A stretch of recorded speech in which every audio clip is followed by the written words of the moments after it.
Hi, my beautiful human. Katya Martinova, your empowerment coach and energy healer here with another Akashic Records reading and healing. I'm recording this video from an amazingly beautiful place right by the Pacific Ocean near San Diego, California. And I was trying to think of what topic to choose for doing an Akashic Records reading and healing today.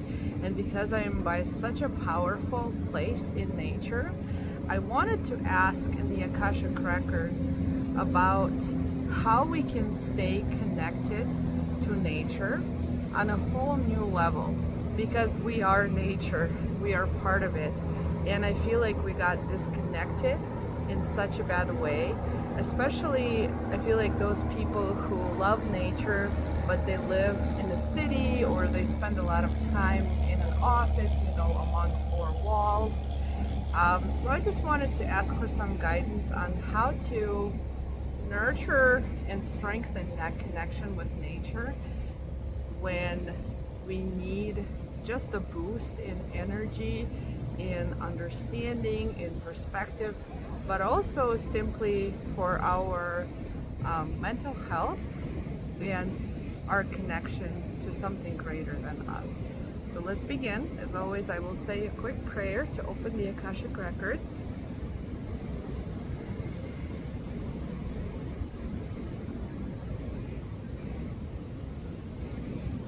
Can you show me how we can strengthen our connection to nature, especially if we don't have access to it or have very little access? Thank you.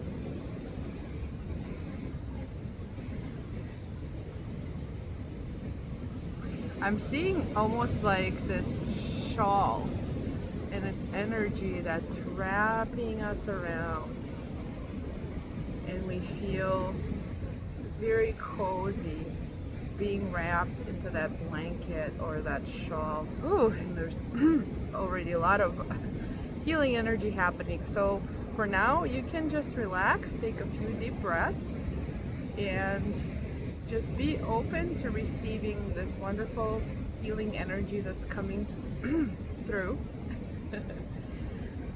There's nothing else you need to do. Just accept, receive, and feel grateful.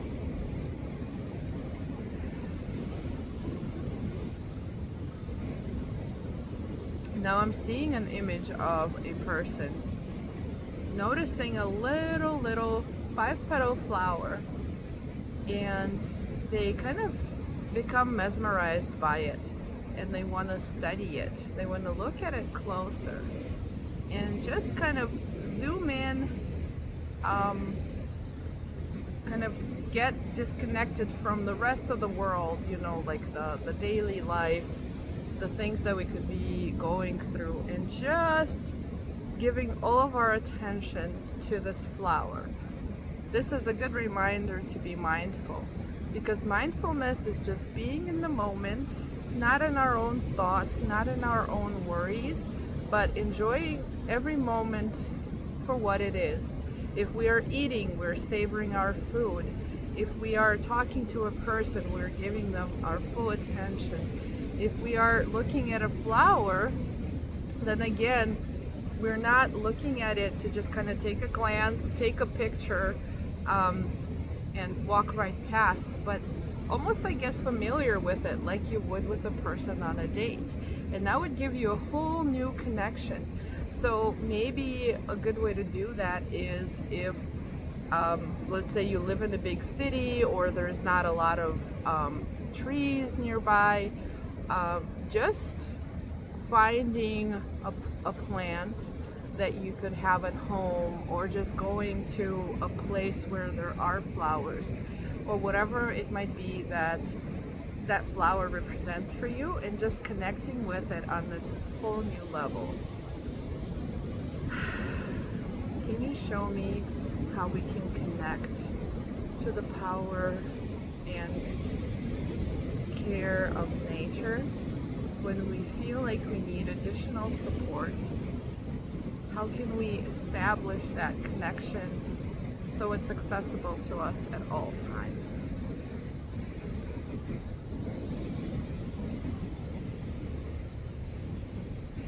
seeing this beautiful message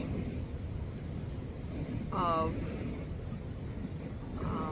it goes like this, like a heart, and it starts at our, in our brain. So we think of something that really brings us joy, or we can also see it with our eyes, something that really brings us joy, and then we almost like let it go through us, almost like trickling down through us. So you create, let me try to explain this image that I'm seeing. So you're taking one thing that you're focusing on right now, and to establish that connection, every time you do so, imagine first wrapping it with love. So creating this heart shape, right, as the symbol of it.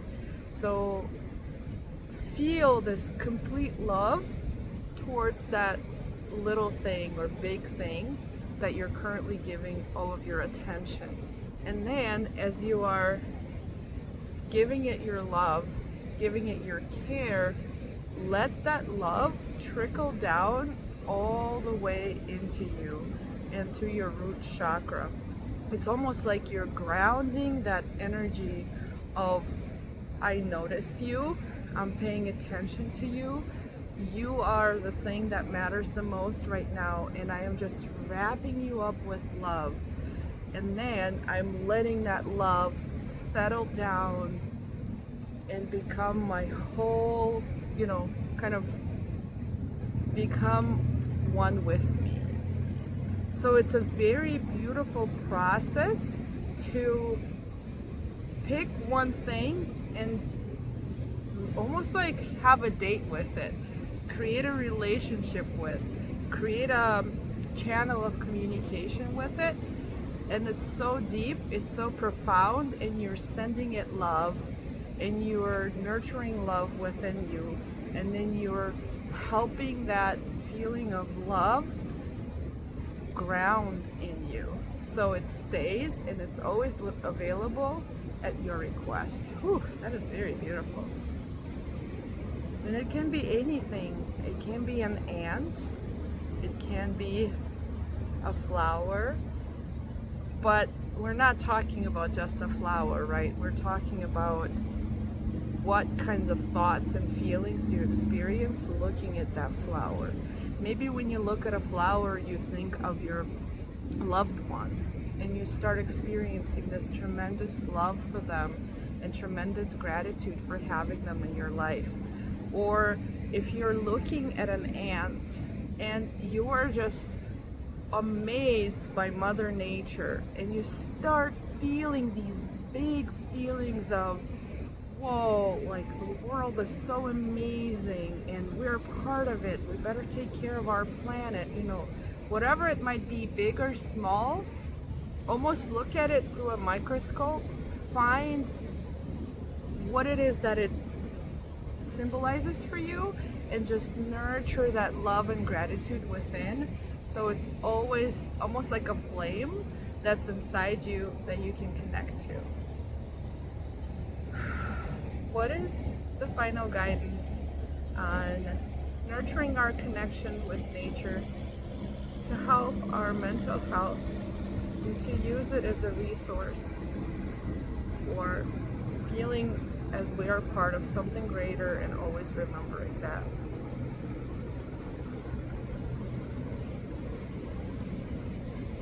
It's looking like a lot of us almost like lost their purpose in life, it's almost like, why am I here? Why does it matter? And what I am seeing would help is starting to take care of something little. I see it kind of like as a plant. So if you put a seed in the soil and then you nurture it to life, and there's almost like this symbiotic relationship that forms, but it also reminds you that you don't have to be doing it alone. Because there's a symbiotic relationship, that's a reminder that we shouldn't be embarrassed to ask for help. We shouldn't be shying away from going into our community and offering our time and energy to our community, and almost like showing up more in your community so people notice, oh, there's this person who lives in our community. I want to learn from them. I want to get to know them. How cool. Like, I didn't know they existed. So like almost like becoming like a spark that becomes noticed. But it's all about community. So you're nurturing something in your own, but you're also remembering your connection to the community around you. It doesn't have to be necessarily your neighborhood or your town.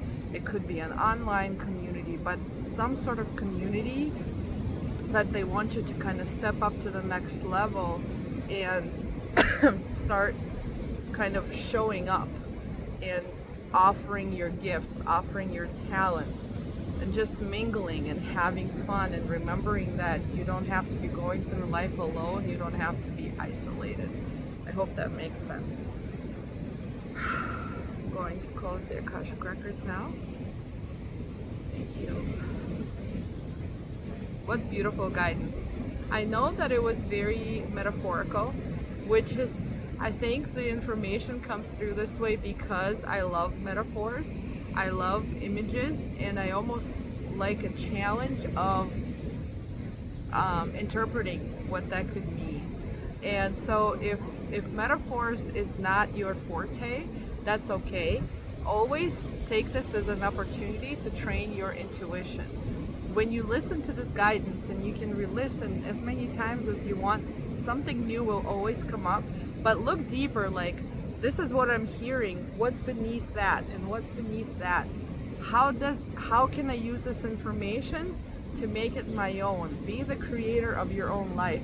This is guidance that's general, but you make it your own, and it's your responsibility to be the creator, instead of being like, oh, well, they told me A, B, and C, so I'm gonna go and do A, B, and C. Because it's not fun, and it takes responsibility and accountability out of your hands. But to become the creator of your own life, it's also important to create in your own unique way, but also be accountable for diverting from the guidance a little, and like kind of becoming intuitive and what's the word that I'm looking for? Creative with it, right? So it's not about following guidance word for word, but looking deeper and finding out what it means for you and how you can follow it in a way that will bring the most into your life. Thank you so much for being here. And as always, if you want to do one-on-one sessions and look into your Akashic Records with specific questions that you have about your life, you're welcome to schedule at the link in the description. And I will see you next time.